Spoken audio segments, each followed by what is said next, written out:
Alam mo yung gaya-gaya na customer. Tapos ang gusto niya pang pagawa, same-same daw na nauna sa kanya. Sabi ko naman, wala namang problema. Ang tanong, kaya mo ba magbayad? Sabi niya, wala. Kasi 3 bundle to. Sabi ko 2 na lang, para abot kaya ng presyo mo. Tapos ito na nga, linagyan ko na siya ng greens, para ba magmukhang malaki. Tapos ako nang bahala. Ganun naman talaga eh. Magdagdag na lang ng greens para medyo lumaki yung arrangement. Oo daw, basta gandahan ko daw. Ano pa ba magagawa natin? So yun na nga, naglagay tayo ng baby roses. So yun, kinalat ko lang siya sa lahat ng mga spaces na pwede kong ilagay. Tapos naglagay din ako ng baby roses sa kulay pink.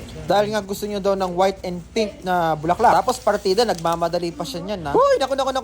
So binilisan ko na lang. Tapos kita niyo naman sa pagbabalot ko. Simpleng-simple lang talaga, tinupi ko lang talaga. Kasi nga mabilisan, di ba? Wala nang etche boreche, ipatong ko lang na ipatong. Tapos sinagyan ko na rin sa ilalim ng taklip. O yan, syarita na kulay pink din. Oy, di ba natapos din na sa wakas. Kasi nga daw nagmamadali siya kasi nga magsasara na daw yung hospital. Oh, bakit parang kasalanan ko? Kasalanan ko ba pumunta ka dito ng late? Tapos sasabihin mo sa akin ako manala. Bagal-bagal kong gumawa. Bakit mo sa akin pinapakasalanan? So yun, nakangarte ko nga dyan. At kahit na late na kuha ko pa magbirol. Sabi ko sa kanya, stop you're talking about me. This is my time. This is my life. This is my body. Char, ang daming arte. So ito na nga, binirol ko lang siya at yun.